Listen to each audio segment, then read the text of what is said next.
अस्सलामुअलैकुम तमाम देखने और सुनने वालों को वकार वेलविशर में खुश आमदीद कहता हूँ और अपनी क्लास का आगाज़ हदीस करीम से करते हैं। नबी करीम सल्लल्लाहु अलैहि वसल्लम ने फरमाया, बस सीधी राह चलो, म्याना रवै इख्तियार करो, खुश रहो, सुबह और शाम और रात के कुछ हिस्से में इबादत के ज़रिए मदद चाहो। प्यारे बच्चों, आज की क्लास में एक्सरसाइज 4.3 से रिलेटेड जितनी भी थ्योरी है इसको डिस्कस करेंगे। तो वीडियो को शुरू करने से पहले कमेंट सेक्शन में लाजमी बताएं कि आप हमारी वीडियो कहाँ से देख रहे हैं और आपके स्कूल में पढ़ते हैं। तो चलते हैं अपने टॉपिक्स की जानिब।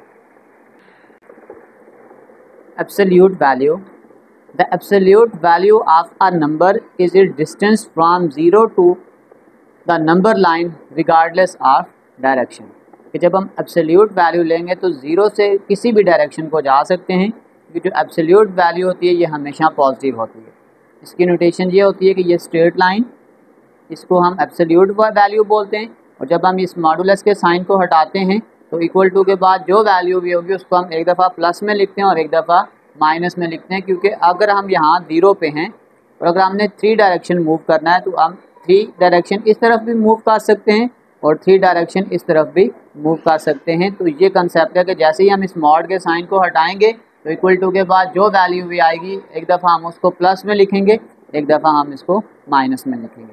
इसका एक और रीज़न भी याद रख लें कि since distance is always positive, क्योंकि ये जो एब्सोल्यूट वैल्यू का कंसेप्ट है ये डिस्टेंस होता है फ्रॉम ज़ीरो टू, चाहे हम उसको लेफ़्ट साइड मूव करें या राइट साइड मूव करें। So think a number absolute value as a distance from zero on the number line. इसकी एग्जांपल देख लें कि द एब्सोल्यूट वैल्यू ऑफ 3, जैसे ही अगर हम इस मॉडुलस के अंदर 3 डालेंगे और साइन को हटाएंगे तो ये +3 बन जाएगा। और एब्सोल्यूट वैल्यू ऑफ -3, मॉड के अंदर कोई भी नेगेटिव वैल्यू होगी तो वो पॉजिटिव बन जाएगी, क्योंकि ये डिस्टेंस होती है और distance is always positive. Example को सॉल्व करते हैं कि फाइंड द सॉल्यूशन सेट। जैसे ये हमें एक एब्सोल्यूट वैल्यू दी हुई है कि 2x + 5 modulus is equal to 11। तो जैसे ही हम इस साइन को हटाएंगे तो इक्वल टू के बाद जो वैल्यू भी होगी उसको हम एक दफ़ा प्लस में लिखेंगे और एक दफ़ा हम उसको माइनस में लिखेंगे। इस +5 को इस तरफ शिफ्ट करेंगे, ये 5 हो जाएगा। 11 में से 5 निकालेंगे 6, इस 2 को जब डिवाइड करेंगे तो 2 3 = 6। एज इट इज़ अब नेगेटिव वैल्यू, ये +5 इधर आके -5 हो जाएगा। 11 और 5 16, माइनस बड़ी रकम के साथ है तो माइनस लगा दिया, इस 2 को हमने इधर डिवाइड कर दिया तो 2 8 = 16, तो ये आ जाएगा x = 8। तो आपके पास सोल्यूशन सेट आ जाएगा 3 और -8। एक कंसेप्ट रिवाइज करवाता हूँ कि जैसे ही हम एब्सोल्यूट के साइन को हटाते हैं तो इक्वल टू के बाद जो वैल्यू होगी उसको एक दफ़ा हम प्लस में कंसीडर करेंगे और एक दफ़ा उसको माइनस में कंसीडर करेंगे। चलते हैं इसके नेक्स्ट टॉपिक्स की जानिब। Example number 2, modulus of 3 - 2x is equal to -5। अब आपने ये याद रख लिया, हमने पहले कहा था कि डिस्टेंस इज ऑलवेज पॉजिटिव। तो अगर एब्सोल्यूट वैल्यू के इक्वल के बाद अगर नेगेटिव वैल्यू आ रही है तो आपने बताना है कि नॉट पॉसिबल, कि the absolute value of modulus is always positive और ज़ीरो। ये वैल्यू हमेशा पॉजिटिव या ज़ीरो हो सकती है। So the solution of equation ये आपके पास 5 होगा, यानी इसका कोई भी सोल्यूशन सेट नहीं होगा। एग्जाम्पल नंबर 3, दोनों तरफ मॉडुलस का साइन है तो आपने सिंपल ये करना है, जैसे ही हम मॉड के साइन को हटाएंगे तो इक्वल टू के बाद जो भी वैल्यू है एक दफ़ा हम उसको प्लस में लिखेंगे और एक दफ़ा हम उसको माइनस में लिखेंगे। पहले इसको सॉल्व करते हैं, ब्रैकेट हटा लेते हैं। ये +x इधर जाके -x और ये -3 इधर जाके +3 हो जाएगा। तो 2x में से x निकालेंगे, x आ जाएगा और 6 + 3 आपके पास आ जाएगा 9। एक आंसर ये आ गया। और नेगेटिव वैल्यू जब हम यहाँ पे माइनस को अंदर मल्टीप्लाई करते हैं, plus minus minus plus minus minus, इस -x को जब हम इस तरफ शिफ्ट करेंगे ये +x हो जाएगा और ये -3 इधर आके +3 हो जाएगा। 2x + x ये आ जाएगा 3x -6 + 3, 6 में से 3 निकालेंगे 3, 6 के साथ माइनस का साइन था तो हमने माइनस लगा दिया। इस 3 को इस तरफ डिवाइड करेंगे तो ये इसके साथ कैंसिल हो जाएगा और आपके पास आ जाएगा -1। तो सोल्यूशन सेट आपके पास आ जाएगा 9 और -1। लास्ट एग्जाम्पल, सबसे पहले आपके पास 2 × मॉडुलस ऑफ x + 3 + 2 = 16। सबसे पहले हम इसको सिंपल करेंगे। इस +2 को हमने जब इधर ला के माइनस किया तो 16 में से 2 निकालेंगे 14, फिर इस 2 को यहाँ पे हम डिवाइड करेंगे तो ये आपके पास आ जाएगा 2 7 जार 14। अब जब हम इस मॉडुलस के साइन को हटाएंगे इक्वल टू के बाद जो वैल्यू है उसको एक दफ़ा हम प्लस में लिखेंगे और एक दफ़ा हम उसको माइनस में लिखेंगे। +3 इस तरफ शिफ्ट होगा तो माइनस हो जाएगा, 7 में से 3 निकालेंगे 4, प्लस बड़ी रकम के साथ था तो हमने प्लस लगा दिया एज इट इज़। +3 इधर जाके -3, 7 और 3 ये आपके पास आ जाएगा -10 और 7 बड़ी वैल्यू थी उसके साथ माइनस का साइन था तो हमने यहाँ पे माइनस लगा दिया। तो सोल्यूशन सेट आपके पास आ गया है 4 और -10। नेक्स्ट टॉपिक्स की तरफ चलते हैं। नेक्स्ट टॉपिक आपके पास आ गया है एब्सोल्यूट वैल्यू ऑफ इनइक्वालिटीज़। इसमें आपके पास दो तरह के केस होते हैं, एक आपके पास होता है लेस देन जिसको हम एंड केस बोलते हैं और एक आपके पास होता है ग्रेटर देन जिसको हम और केस बोलते हैं। तो सबसे पहले अगर आपके पास इनइक्वालिटी ऐसे हो कि मॉडुलस इज़ लेस देन ए तो इसको जब हम ओपन करके लिखेंगे तो ये आ जाएगा -a less then x less then a। अगर आप इसको यहाँ से रीड करने की कोशिश करेंगे, जब मैं इसको इस तरीके से रीड करूँगा तो ये आ जाएगा x is greater than -a, क्योंकि हम इसको कंबाइन करके लिख रहे होते हैं तो फिर इसको हम यूँ लिखते हैं कि -a less then x less then a। अब जैसे आपके पास एग्जांपल है कि modulus of x is less than 4, पहला कंसेप्ट आपने यही याद रखना है कि जैसे ही हम इस साइन को हटाएंगे तो एक दफ़ा हम वैल्यू को प्लस में लिखते हैं और एक दफ़ा माइनस में। और अगर हम इस सोल्यूशन के अकॉर्डिंगली लिखना चाहें तो पहले आपने ये लिखना है -a less then x less then a, तो -4 को इधर लेकर आएंगे क्योंकि -4 और +4 को अगर आप देखेंगे तो उसमें -4 छोटा है और +4 बड़ा है, तो ये आ जाएगा -4 less than x less than 4। जब हम इसको नंबर लाइन पे शो करेंगे तो अब आपने ये याद रखना है कि ये आपके पास आ गया -4, ये आपके पास आ गया +4। तो किसी भी जगह पे अगर आपके पास सिंबल यूज़ हो रहा हो लेस देन या ग्रेटर देन तो फिर ये आपके पास जो बबल होता है इसको हम फिल नहीं करते, ये हॉलो बबल होगा, इसको हम इसी तरीके से छोड़ देंगे। और अगर इसके साथ इक्वल टू होता तो फिर हम इस बबल को भी क्या कर देते, फिल कर देते। तो हमारा जो सोल्यूशन सेट है इसका मतलब ये है कि -4 से +4 इसके दरमियान में ये जितनी भी वैल्यू ये सारी सोल्यूशन है, लेकिन ये -4 और +4 हमारे सोल्यूशन सेट का हिस्सा नहीं है। Second example as it is कि modulus of 3x - 2 less than 4। अगर इस फार्मूले को अगर हम अप्लाई करेंगे कि -a less then x less then a तो इसका मतलब ये 4 पहले हम माइनस में लिखेंगे, फिर ये आ जाएगा 3x - 2 लेस देन 4। फिर दो केस बना लेंगे कि -4 is less then 3x - 2 and 3x - 2 less than 4 आ जाएगा। इस -2 को इस तरफ शिफ्ट करेंगे ये प्लस हो जाएगा, -4 + 2 तो ये आपके पास आ गया है -2। इस 3 को इधर ला के डिवाइड करेंगे, इसको जब हम आपस में डिवाइड करेंगे तो ये आ जाएगा -0.66 लेस देन x। इस -2 को इस तरफ शिफ्ट करेंगे तो ये +2 हो जाएगा, 4 + 2 आपके पास आ जाएगा 6। इस 3 को जब हम यहाँ पे डिवाइड करेंगे तो ये आ जाएगा 2।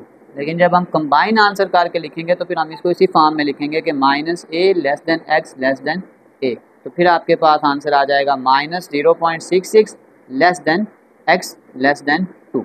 अब यहाँ पे भी आपने एक चीज़ याद रखनी है, क्योंकि इसमें जो सिंबल इस्तेमाल हो रहा था ये लेस देन ही हो रहा था, तो इसलिए ये जो बबल है हम इसको फिल नहीं करेंगे। इस लेस देन की वजह से इस बबल को हमने फिल नहीं किया। इसका मतलब ये दो वैल्यू हमारे सोल्यूशन सेट का हिस्सा नहीं है, लेकिन बाकी दरमियान में जितनी भी वैल्यूज़ आएंगी वो सारी की सारी हमारे सोल्यूशन सेट का हिस्सा हैं। चलते हैं नेक्स्ट टॉपिक्स। सेकंड केस आपके पास आ जाएगा ग्रेटर देन केस, इसको हम और केस भी बोलते हैं। तो इसमें आपके पास modulus of x is greater than a हो। अगर आपके पास ये सिनेरियो हो तो इसके आपके पास दो केस बनेंगे। एक तो हम यही लिखेंगे x is greater than a, यानी ग्रेटर देन के सिंबल में ग्रेटर देन ही आ जाएगा, लेकिन ये जो नेगेटिव वैल्यू होगी इसके साथ हम इनइक्वालिटी को चेंज कर देंगे। इसका मैं अब आपको थोड़ी सी एग्जांपल बताता हूँ कि हम ऐसा क्यों कर रहे हैं। अगर आपके पास यूँ लिखा हो -2x इज़ लेस देन 1, तो जैसे ही इस x के साथ इस -2 को मैं इस तरफ ला के डिवाइड करूँगा, यानी 1 डिवाइडेड बाय -2, तो ये जो इनइक्वालिटी होती है इसका साइन जो होता है वो क्या हो जाता है, चेंज हो जाता है। इसलिए नेगेटिव वाली वैल्यू के साथ हम उसकी इनइक्वालिटी को चेंज कर देंगे और इसको हम कहते हैं कि ये आपके पास और केस है। तो अगर आप इसकी एग्जांपल को अगर हम डिस्कस करें तो आप देख सकते हैं कि modulus of x is greater than equal to 3 है। तो ग्रेटर देन का केस है तो इसको हम दो केसेस में बनाएंगे। जब हम नेगेटिव वैल्यू के साथ इसको लिखेंगे तो इसकी इनइक्वालिटी का साइन चेंज कर देंगे और ग्रेटर देन के साथ एज इट इज़ यही लिखेंगे। तो इसका सोल्यूशन सेट फिर आ जाएगा कि x इज़ लेस देन -3 और x is greater than equal to 3। अगर आप इसको हम नंबर लाइन पे शो करेंगे तो अब आप देख सकते हैं कि ये जो बबल हैं ये हमने फिल किए हुए हैं। इस बबल को फिल करने की रीज़न ये थी कि इसके साथ ग्रेटर देन के साथ इक्वल टू का भी वर्ड लगा हुआ है। जहाँ पे भी ग्रेटर देन के साथ इक्वल टू आ जाएगा तो ये जो फिर बबल होंगे इसको हम क्या करेंगे, फिल कर देंगे। अब उसने कहा था कि x is less than equal to -3, यानी -3 से छोटी वैल्यू। तो नेगेटिव नंबर जितनी भी वैल्यू यहाँ पे इस तरफ आएंगी ये सारी वैल्यू छोटी होती जाएंगी। बेशक इनका नंबर बड़ा होता जाएगा लेकिन जैसे जैसे इसके साथ माइनस का साइन लगता जाएगा तो ये वाले नंबर सारे छोटे होते जाएंगे। और उसने कहा था x is greater than equal to 3 से बड़ी वैल्यू। तो इस तरफ जितनी वैल्यू जाएंगे ये आपके पास वैल्यू बड़ी होती जाएंगी। इसलिए आपके पास आर केस में जो सोल्यूशन सेट होता है उसको हम दो पार्ट्स में डिवाइड कर देते हैं। एक हिस्सा आपके पास ये आ जाएगा और दूसरा हिस्सा आपके पास ये आ जाएगा। एक और एग्जांपल को डिस्कस करते हैं। तो अगर हम सेकंड एग्जांपल देखें तो ये आपके पास आ गया कि modulus of 2x - 7 is greater than equal to 11। तो अगर हम फार्मूला लगाएंगे तो नेगेटिव वैल्यू में इनइक्वालिटी का साइन चेंज कर देंगे और पॉजिटिव वैल्यू में इनइक्वालिटी का साइन वही रखेंगे। जैसे यहाँ पे हमने +11 है तो ग्रेटर देन का साइन है, इनइक्वालिटी हम चेंज नहीं करेंगे। -7 इस तरफ आपके पास आ जाएगा तो ये बन जाएगा +7। 11 + 7 ये आपके पास आ गया 18। इस 2 को इधर डिवाइड करेंगे तो ये आपके पास आ जाएगा 2 9s are 18। Second case negative है तो इनइक्वालिटी को चेंज करेंगे। -7 इस तरफ आके +7 हो जाएगा। 11 में से 7 निकालेंगे 4, फिर यहाँ पे इस 2 को डिवाइड करेंगे तो ये आपके पास आ जाएगा 2 4s are 8, यानी आपके पास आ गया -2। तो सोल्यूशन सेट आपके पास आ जाएगा x such that x is greater than और इक्वल टू 9 और x is less than equal to -2। इसकी मैंने नंबर लाइन ड्रा नहीं की है तो इसकी एक नंबर लाइन ड्रा कर लें। अगर हम यहाँ पे सपोज करेंगे ये आपके पास 0 है, ये -1 है और ये आपके पास -2, ये आपके पास -3। 1 2 3 4 5 6 7 8 9 10 और 11। सपोज करो ये हमने एक नंबर लाइन ड्रा कर ली। अब आपके पास क्योंकि इसमें ग्रेटर देन और इक्वल टू आ रहा था तो अगर हम यहाँ पे देखेंगे कि x is greater than equal to 9, यानी 9 या 9 से बड़ी वैल्यू, अगर 9 से बड़ी वैल्यू है और इसके साथ इक्वल टू भी लगा हुआ है तो सबसे पहली बात तो ये कि इस बबल को हम फिल करेंगे। x is greater than equal to 9 और इस तरफ एरो को मूव कर देंगे कि 9 से बड़ी वाली वैल्यू। फिर second value x is less then -2 से छोटी वाली वैल्यू। इक्वल टू होने की वजह से पहले इस बबल को हम क्या करेंगे, फिल करेंगे। तो ये आ जाएगा s इज़ लेस देन -2 और इस एरो को हम इस तरफ मोड़ देंगे। तो इसमें जो मेन पॉइंट्स आपने याद रखने हैं, आपके पास अगर तो एंड केस आ रहा है, अगर less than equal to a है तो इसको हम एंड केस बोलते हैं। तो उसका फार्मूला होता है -a less than equal to x less than equal to a। और अगर आपके पास ग्रेटर देन हो तो इसको हम और केस बोलते हैं। तो इसमें पॉजिटिव वैल्यू का तो साइन वही रहता है, सिर्फ जब नेगेटिव वैल्यू आएगी तो हम उसको इनइक्वालिटी के साइन को चेंज कर देंगे। इसी के साथ हमारी 4.3 से रिलेटेड जितनी भी थ्योरी थी उसको हमने डिस्कस कर लिया है। कमेंट सेक्शन में मैं एक लिंक डाल दूंगा, अगर आप मेरी नोट्स को विज़िट करना चाहें तो आसानी से विज़िट कर सकते हैं। आखिर में एक छोटा सा मैसेज अपने देखने और सुनने वालों के लिए, सच्चे अल्फाज, बेवकूफ़ बने रहो तो ताल्लुकात कायम रहेंगे। जिस दिन गलत को गलत कहना शुरू किया ताल्लुकात भी ख़त्म और राब्ते भी ख़त्म। ये है आजकल की दुनिया। प्यारे बच्चों, अपना बहुत सारा ख्याल रखें। मिलते हैं अगली वीडियो में, तब तक के लिए अल्लाह हाफ़िज़।